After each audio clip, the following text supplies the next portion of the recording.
Hello मेरे नन्हे scholars, कैसे हैं आप सब। आई नो आपके एग्ज़ाम स्टार्ट हो गए होंगे या होने वाले होंगे। आपकी स्टडी बहुत अच्छे से चल रही होगी, आशा करती हूँ। काफ़ी टाइम से मैं कोई वीडियो नहीं अपलोड कर पाई as I was busy in some work. काफ़ी सारे कमेंट्स मिले, तो इस चैप्टर 12 यंग कलाम, तो इस चैप्टर को मैंने एक्सप्लेन पहले कर दिया था।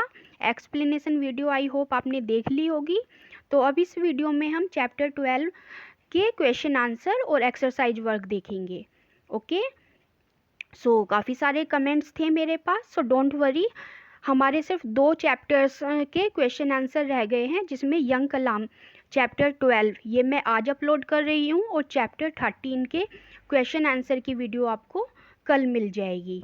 ओके, पढ़ाई अच्छे से मन लगा कर करते रहिए और ध्यान से देखिए इस वीडियो को। और अगर ये इस वीडियो से पहले आपने एक्सप्लेनेशन वीडियो नहीं देखी है तो चैनल की प्लेलिस्ट पे जा कर के देख सकते हैं। आइए स्टार्ट करते हैं आज की video. Question number 1, comprehension. A part, take the correct answers. यहाँ एमसीक्यू फॉर्म में क्वेश्चन दिए हुए हैं, देखते हैं इनके करेक्ट आंसर क्या हैं। Abdul Kalam was the dash president of India. As we all know, Abdul Kalam was the president of India, वो भारत के प्रेसिडेंट रहे हैं। तो यहाँ हमें बताना है कौन से नंबर के प्रेसिडेंट वो रहे हैं। The correct answer will be here 11th। He was the 11th president of India. आप भी मेरे साथ आंसर करने की कोशिश कीजिए, देखिए कितने क्वेश्चन के आंसर आप सही कर पा रहे हैं।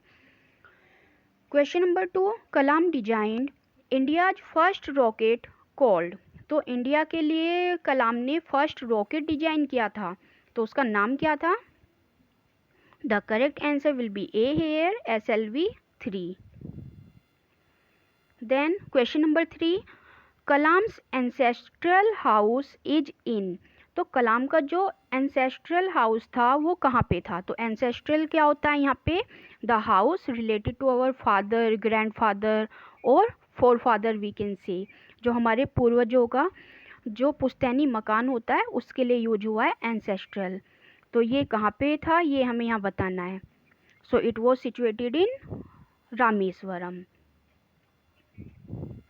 Question number 4, Kalam's boat ferried dash between Rameswaram and Dhanushkodi.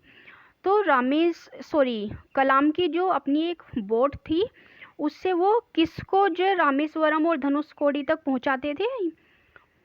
तो the correct answer will be C here, pilgrims. Pilgrims होते हैं रिलीजियस पर्सन जो पूजा करने के लिए वहाँ टेम्पल में जाते थे, उनको वो रामेश्वरम से धनुषकोडी और धनुषकोडी से रामेश्वरम अपनी बोट से उनको यात्रा कराते थे। Got it. Then question number 5, dash was Kalam's cousin. तो कलाम के जो कजिन थे उनका नाम बताना है। The correct answer will be B, Shamsuddin. Now देख लेते हैं question answers. Answer these questions. What inspired Kalam to design a rocket. तो कलाम को किस चीज़ ने इंस्पायर किया था रॉकेट को डिजाइन करने के लिए। Answer number 1 is young Kalam's passion for flying inspired him years later to design India's first rocket SLV-3। कलाम का जो पैसन था उड़ने के लिए, उसने ही उनको काफ़ी साल बाद इतना ज़्यादा इंस्पायर कर दिया कि उन्होंने रॉकेट ही डिजाइन कर दिया, जो कि इंडिया का फर्स्ट रॉकेट था और जिसका नाम था SLV-3। Question number 2, what do you know about Kalam's ancestral house. तो कलाम के एंसेस्ट्रल हाउस के बारे में आप क्या जानते हैं। Answer number 2, their ancestral house was located in Rameswaram on Mosque Street. The houses on the sides of the narrow streets were made of limestone and bricks. It was a small, simple home built in the 19th century. तो इनका जो ancestral house था that was located in Rameswaram. तो रामेश्वरम में था ये house और कहाँ था, मॉस्क स्ट्रीट पे। और the houses on the sides of the narrow street, एक छोटी सी तंग गली थी वहाँ पे, नैरो स्ट्रीट थी, छोटी सी गली थी, और वहाँ पर जो हाउसेस थे they were made of limestone and bricks, वो लाइम स्टोन और ब्रिक्स होती है ईंटें, ईंटों के बने हुए थे। And it was small simple home built in the 19th century, तो 19th सेंचुरी के बहुत ही सिंपल से साधारण से छोटे छोटे घर थे। Okay, question number 3, how did Kalam's family lose their source of livelihood. So source of livelihood means जो उनका जो अर्निंग का जो सोर्स था, लिवलीहुड मीन्स अर्निंग, जिससे कि वो अपना पैसा कमाते थे या अपना जो डेली का जो रूटीन होता है अपना खर्चा चलाते थे। सो उनकी फैमिली का जो सोर्स ऑफ लिवलीहुड था दैट इज लॉस्ट। और कैसे वो लॉस हुआ था? The correct answer will B the family lost their only source of livelihood because a violent cyclone lashed the source of Rameswaram and destroyed their boat। तो वहाँ पे क्या हुआ था कि एक वायलेंट जो साइक्लोन आ गया था, कहाँ पे? द सोर्स ऑफ रामेश्वरम, तो सोर्स जो जहाँ पे वो अपनी बोट चलाते थे वहाँ पे एक साइक्लोन आया जिसकी वजह से उनकी जो बोट थी वो पूरी तरह से डेस्ट्रॉय हो गई, और इस वजह से उनका जो ओनली सोर्स था, सोर्स ऑफ लिवलीहुड, वो पूरी तरह से ख़त्म हो गया। ओके,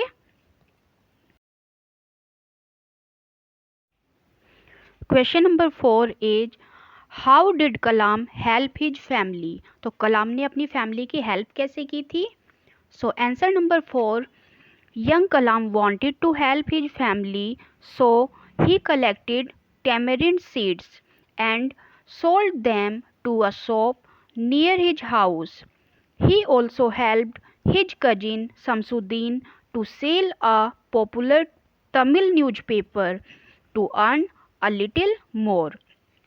तो जैसे कि यंग कलाम अपनी फैमिली की हेल्प करना चाहते थे तो उन्होंने क्या किया था, उन्होंने कुछ जो टेमेरिंड, टेमेरिंड क्या होता है? इमली, तो इमली के जो सीड्स होते हैं वो कलेक्ट किए and sold them to a shop, और उसको अपने पास की ही एक शॉप है वहाँ पे उन्होंने उसको सेल कर दिया, जिससे कि उनको कुछ पैसे मिले और उन्होंने अपनी फैमिली की हेल्प की। और कुछ और पैसे वो कमाना चाहते थे, इसलिए उन्होंने अपना जो उनके जो कजिन हैं शमसुद्दीन, उनके साथ जो है तमिल न्यूज़पेपर जो है बेचना स्टार्ट कर दिया, जिससे कि उनको कुछ और पैसा मिलने लगा। Okay, question number 5, why was there a great demand for the newspaper that Kalam helped sell. और जिस न्यूज़पेपर में कलाम अपने जो कजिन की हेल्प कर रहे थे बेचने में, तो हमें बताना उसकी इतनी ज़्यादा डिमांड क्यों थी। Okay, so answer will be there was a great demand for this paper because people wanted to know about the Indian freedom struggle and the latest developments in the second world war। तो उस time पे क्या हो रहा था? Second world war चल रहा था, तो लोगों की डिमांड न्यूज़पेपर के लिए ज़्यादा थी क्योंकि और तो कोई सोर्सेज उस समय होता नहीं था, तो लोगों को ज़्यादा से ज़्यादा न्यूज़पेपर चाहिए थे जिससे कि उनको अपडेट मिलती रहे कि वार के बारे में, कि वहाँ पे क्या हो रहा है, किस तरह से हमारे सोल्जर्स लड़ रहे हैं और वहाँ की क्या कंडीशन बनी हुई है। ओके, सो देख लेते हैं क्वेश्चन नंबर 6 यहाँ पे। So what did Kalam cherish the most. तो the correct answer will be what he cherished the most was the joy of being able to help his family in times of need। तो सबसे ज़्यादा जो कलाम को खुश करता है, ऐसी क्या मोमेंट थी जिससे वो बहुत खुश होते हैं? तो कलाम को जो इस चीज़ से बहुत ज़्यादा खुशी मिलती है कि जब उनकी फैमिली को मदद की ज़रूरत थी, so he was able to help them, तो वो क्या था? अपनी फैमिली की मदद कर पाए। हालांकि वो उस टाइम पे बहुत थोड़ा कमाते थे, लेकिन जितना भी वो अर्निंग कर पाते थे वो अपनी फैमिली की हेल्प करते थे, जिससे कि उनको बहुत खुशी मिलती थी। Okay, got it? So C part, read these lines and answer the questions. तो यहाँ पे हमें जो लाइन्स दी हुई है, इन लाइन्स को हमें अच्छे से पढ़ लेना है और इन क्वेश्चंस के आंसर हमें अकॉर्डिंग टू लाइन देने हैं। So first is he keenly observed a fledgling perched on a boat trying to fly। तो देखिए, जब एक दिन वो बोट चला रहे थे और पिलग्रिम्स को एक जगह से दूसरी जगह ले जाना उनका ऑक्यूपेशन था, तो वो देखते थे उनके सर के ऊपर आसमान में काफ़ी सारे पक्षी जो उड़ रहे हैं। So he always observe the birds flying there. तो एक दिन वो क्या देखते हैं, उनकी बोट पे एक छोटा सा बच्चा बैठा हुआ था and he was also trying to fly. वो भी उड़ने की कोशिश कर रहा था। ओके, अब इस लाइन के अकॉर्डिंग हमें आंसर करना है यहाँ। So question number 1 is, why do you think the person keenly observe the fledgling. तो आपको ऐसा क्यों लगता है कि जो ये पर्सन है ये कीनली मीन्स वेरी माइन्यूटली या फिर बहुत ज़्यादा क्यूरोसिटी से जो ऑब्जर्व करता है उस फ्लैजलिंग को, मीन्स जो बर्ड है वो बच्चा है जो उड़ने की कोशिश कर रहा है उसको इतनी कीनली क्यों ऑब्जर्व किया। और ये पर्सन मीन्स यहाँ पे Kalam, the person is use for Kalam. तो वो इतनी कीनली उसको क्यों ऑब्जर्व कर रहे थे। सो the correct answer will B, Kalam keenly observed the fledgling perched on the boat, okay, because he too wished to fly like a bird। क्योंकि वो भी ऐसे आसमान में बर्ड्स की तरह से उड़ना चाहते थे, उनको भी उड़ने का बहुत शौक था। That's why he keenly observe the fledgling perched. Now question number 2, What did the fledgling do after this? और इसके बाद वो जो फ्लैजलिंग था उसने क्या किया। It slowly spread its wings, fluttered for a while and soared up into the sky। तो उसने क्या किया, अपने पंख फैलाए, स्प्रेड मीन्स फैलाना, और उसके बाद उसने फ्लटर्ड किया। फ्लटर्ड होता है दैट मीन्स फड़फड़ाना। As he was trying to fly and soared up into the sky। soared up होता है उड़ना, और वो आसमान में ऊंचा सा उड़ गया। Got it? Now question number 2. It was a small simple home built in the 19th century. Okay. Now question number 1, whose house was it. तो यहाँ पे जिस हाउस की बात हो रही है ये बताना है किसका हाउस था ये। So the answer will be, it was Kalam's ancestral house where he lived with his family. तो यहाँ जिस हाउस की बात हो रही है वो क्या था, कलाम का एंसेस्ट्रल हाउस था, उनका जो पुश्तैनी मकान था। Where he lived with his family, जहाँ वो अपने परिवार के साथ रहा करते थे। Question number B, where was it. और ये जो हाउस था ये कहाँ पे था, तो it was situated on mosque street in Rameswaram. तो ये मॉस्क स्ट्रीट पे रामेश्वरम में सिचुएटेड था। Now third is, he was paid 1 anna for this. तो उनको इस काम के लिए 1 आना मिलता था। तो यहाँ हमें बताना है question number 1, what was he paid for. तो उसको किस काम के लिए, हमें काम बताना है यहाँ पे, किस काम के लिए उनको 1 आना मिलता था। So the answer will be, he collected tamarind seeds and sold them to a nearby shop. तो उन्होंने टैमेरिंड सीड्स जो थे उनको कलेक्ट करते थे वो, और उनको अपने पास की ही एक शॉप पे उनको बेच दिया करते थे। For that he was paid 1 आना, और इसी काम के लिए उनको 1 आना पे किया जाता था। B part, what else did the person do to earn more money. तो उन्होंने और ज़्यादा पैसा कमाने के लिए और क्या किया, एक तो टैमेरिंड सीड्स को कलेक्ट करके और उसको सोल्ड करते थे वहाँ पे। And the second work will be, he helped his cousin Samsuddin to sell a popular Tamil newspaper to earn a little more money। तो उन्होंने अपने जो कजिन है शमसुद्दीन उनकी हेल्प करना शुरू किया तमिल न्यूज़पेपर को बेचने में, ओके, जिससे उनको और ज़्यादा पैसे मिले। और क्या हुआ था आपको याद ही होगा अगर आपने चैप्टर पढ़ा होगा तो, उस टाइम पे सेकेंड वर्ल्ड वार जो चल रहा था, सेकंड जो वॉर हो रहा था उसमें क्या हुआ था, इनका जो रामेश्वरम में जो स्टेशन था, रेलवे स्टेशन, उसको उस समय पे बंद कर दिया था। तो वहाँ पे जो न्यूज़पेपर आता था, तो न्यूज़पेपर वो कैसे देते थे वहाँ पे कि चलती ट्रेन से वो न्यूज़पेपर को नीचे फेंक देते थे। तो इनको अपने जो कजिन के साथ जाके उसको कलेक्ट करना होता था और उसको फिर वहाँ पे डिस्ट्रीब्यूट करना होता था जिसका वो न्यूज़पेपर होता था। सो याद आया होगा आपको। Now B. ओके, ये तो हमारा हो गया है। Then D, discuss in class what do you understand about doctor APJ Abdul Kalam after reading this lesson. Are you inspired by him? If so why? So this work is for you, you have to do this work your self.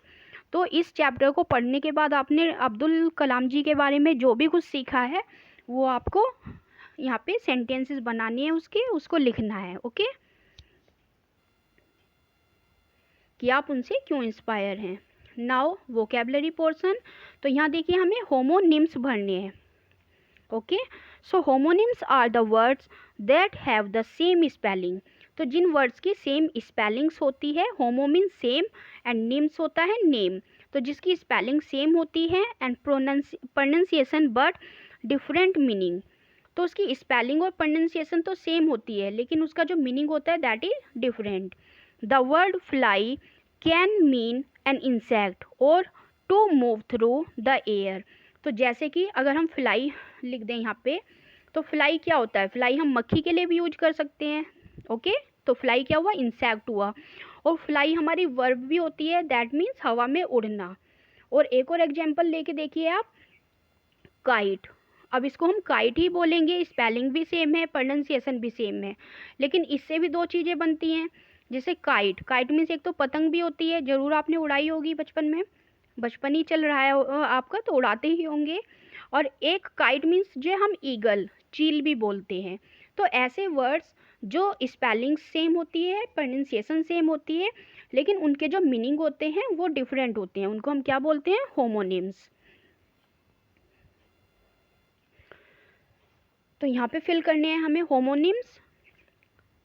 So question number 1, Seema does not know the time. Seema को नहीं पता कि क्या time हुआ है। सी has lost her, क्योंकि उसने अपनी क्या खो दी है, वॉच। उसने अपनी वॉच यानी कि घड़ी, उसने अपनी वॉच खो दी है। और ये वॉच रिस्ट वॉच के लिए यूज होता है, और जो दीवार पे लगाने वाली जो वॉच होती है उसको क्या बोलते हैं, क्लॉक। ओके, तो सीमा को टाइम नहीं पता कि कितना टाइम हो रहा है क्योंकि उसने अपनी वॉच को खो दिया है। अब यहाँ देखिए, Randhir likes to dash English films. तो यहाँ भी वॉच आएगा, रणधीर को इंग्लिश फिल्म देखना पसंद है। तो यहाँ पे इस वॉच का मतलब क्या हुआ, देखना। तो ये हमारा वर्ब है और ये वाला वॉच हमारा नाउन है। सो आई होप समझ में आ रहा होगा आपको। देन क्वेश्चन नंबर 2 देखिए यहाँ पे, the dash is not only juicy but also contains vitamin C. तो ऐसा हमें फ्रूट बताना है जो कि जूसी भी होता है और उसमें विटामिन सी भी होता है। तो what can we fill here, orange. So orange is a fruit और ये क्या हुआ, नाउन हुआ हमारा। अब देखिए, Geeta wore an dash sari for the wedding. तो देखिए, वॉर मीन्स पहनना, तो गीता ने अपने वेडिंग के लिए क्या पहना, साड़ी पहनी। कैसी साड़ी पहनी, ऑरेंज। अब ये ऑरेंज, यहाँ पे ऑरेंज किसके लिए दिया हुआ है, ऑरेंज दिया हुआ है यहाँ पे कलर के लिए। तो Gita wore N orange sari for the wedding. और ये जो ये वाला ऑरेंज है ये हमारा एडजेक्टिव की तरह यूज हुआ है। ओके, अगर कोई भी डाउट है तो कमेंट सेशन में ज़रूर पूछ लेना, मैं क्लियर कर दूंगी। Third question, Meena needed a string to dash the parcel. तो यहाँ पे स्ट्रिंग क्या होता है, एक तरह से जैसे फीता ले लो, रिबन ले लो, या फिर कोई भी रस्सी टाइप। तो मीना नीडेड अ स्ट्रिंग, तो मीना को एक स्ट्रिंग की ज़रूरत है। टू डैश द पार्सल, तो पार्सल को क्या कर सकती है वो, उससे टाई, बांधना। तो दैट इज वर्ब। तो ये टाई यूज हो गया यहाँ पे, to tie the parcel, parcel को बांधने के लिए। B part, Asif always wears a dash to office, और जब आसिफ ऑफिस जाता है तो वो क्या पहन के जाता है? टाई। तो ये टाई हमारा नाउन है जो आप सब भी पहनते हैं स्कूल में, सब बच्चे टाई लगाते हैं ना, तो ये वो वाला टाई है। तो देखिए दोनों की स्पेलिंग सेम है, प्रोनाउंसिएशन सेम है, लेकिन ये जो ये वाला टाई है ये हमारा बांधने के लिए यूज हुआ है, और ये वाला टाई है ये वो ऑब्जेक्ट है जो आप जो गले में पहन के जाते हो स्कूल में, ये वो वाली टाई है। तो इस तरह से हम होमोनिम्स का यूज करते हैं। क्वेश्चन नंबर 4 देख लेते हैं। A huge dash lashed the shore. Okay, तो क्या आ सकता है यहाँ पे? वेव। तो जो समुद्र का किनारा होता है वहाँ पे क्या आती है? वेव आती है। वेव क्या बोलेंगे? लहर। ओके, तो ये हमारा नाउन की तरह यूज हुआ है। देखिए now B part. Anu and Arun always dash to their mother before they board the school bus. अब यहाँ अनु और Arun these are two person here, और जब भी वो अपने स्कूल जाते हैं बस में चढ़ते हैं वो, तो अपनी मदर को क्या करते हैं? वो वेव करते हैं। अब ये वाला वेव क्या है? ये हमारा यहाँ पे वर्ब है। अब देखा होगा जब आप स्कूल के लिए जाते हैं तो आपकी मम्मा आपको वेव करती होंगी या आप अपनी मम्मा को वेव करते होंगे। वेव होता है हाथ हिलाकर जो बाय बोलते हैं, दैट इज वेव। तो इस वाले वेव का मतलब हो गया लहरें जो समुद्र के किनारे आती हैं, और इस वाले वेव का मतलब हुआ हाथ हिलाकर किसी को बाय करना। Okay, now question number 5। Asha goes for a walk in the dash near by. अब आशा जो घूमने के लिए जाती है पास के किस में? पार्क में। ओके, तो पार्क क्या होता है? आप खेलते हैं ना पार्क में, तो आशा गोज फॉर अ वॉक, तो आशा घूमने के लिए अपने पास के ही एक पार्क में जाती है। तो ये हमारा यहाँ नाउन हो गया है। तो ये एडिशनल मैं बता रही हूँ आपको कि नाउन एडजेक्टिव या वर्ब, अदरवाइज आपको सिर्फ यहाँ पे वर्ड फिल करने हैं। Now B part. Don't dash the vehicle near the school. तो व्हीकल को स्कूल के पास में हमें क्या नहीं करना? पार्क नहीं करना। तो ये पार्क क्या हो गया? देखिए जब हम कहीं गाड़ी लेके जाते हैं तो हमें वो गाड़ी पार्क करनी होती है, तो यहाँ पे ये वर्ब है गाड़ी पार्क करना। ओके, और ये जो पार्क है दिस इज नाउन, जहाँ हम खेलते हैं, जहाँ बच्चे खेलते हैं घूमते हैं, है ना, दैट इज पार्क। बगीचा, गार्डन कुछ भी बोल सकते हैं हम। तो आई होप समझ में आ गया होगा, लेकिन थोड़ा सा भी कन्फ्यूजन है तो आप कमेंट बॉक्स में पूछ लेना। Next is listening part. यहाँ में MCQ सॉल्व करने हैं, सो देख लेते हैं। एस्ट्रोनोमर। अब देखिए एस्ट्रोनोमर क्या होता है? So astronomer is a scientist who studies the stars and the planets. जो स्टार्स का और प्लैनेट्स की स्टडी करते हैं उन वाले साइंटिस्ट को हम क्या बोलते हैं? एस्ट्रोनोमर। Okay, now ecologist. अब इकोलॉजिस्ट कौन होते हैं? सो the correct answer will be here E. A scientist who studies the environment. जो इन्वायरमेंट की स्टडी करते हैं उन वाले साइंटिस्ट को हम इकोलॉजिस्ट बोलते हैं। Then third, botanist. Botanist means a scientist who studies plants. जो प्लांट्स की स्टडी करते हैं उनको हम बोटनिस्ट बोलते हैं। Then fourth is zoologist. अब जू से ही पता लग रहा है, जू देखने के लिए आप जाते हो तो वहाँ पे क्या देखने को मिलता है आपको? Animals. So the correct answer will be C here, a scientist who studies animals. And fifth, geologist. तो जियो का मतलब क्या होता है? अर्थ, तो इसका हो जाएगा D, a scientist who studies the earth. So एक बार आंसर हम टैली कर लेते हैं। फर्स्ट का B, second E, third A, fourth C and fifth D. Okay, now writing part. Write 5 sentences on how you help at home. तो 5 sentences आपको लिखने हैं, आप घर पर किस तरह से अपनी मम्मी की हेल्प करवाते हो। So that is the work for you. So here our chapter is finish. तो आज की वीडियो आपको कैसी लगी कमेंट बॉक्स में ज़रूर बताइए। वीडियो पसंद आई है तो लाइक कर दीजिए, चैनल पर नए हैं तो सब्सक्राइब कर दीजिए, जिससे आने वाली वीडियोज के नोटिफिकेशन आपको टाइमली मिलते रहें। तो नेक्स्ट वीडियो भी मैं जल्दी से अपलोड कर दूंगी। और उसके बाद हमारा क्लास 4th का सिलेबस फिनिश होने वाला है और उसके बाद हम क्लास 5th की वीडियोज स्टार्ट करेंगे। तो क्लास 5th में आपकी कौन सी बुक लगने वाली है, एक बार आप मुझे वो भी कमेंट बॉक्स में ज़रूर बता दीजिए, जिससे हम क्लास 5th का सिलेबस भी जल्दी से स्टार्ट कर सकें। ओके, तो ओके बच्चा पार्टी, मिलते हैं बाद में नेक्स्ट वीडियो के साथ। जब तक के लिए बाय।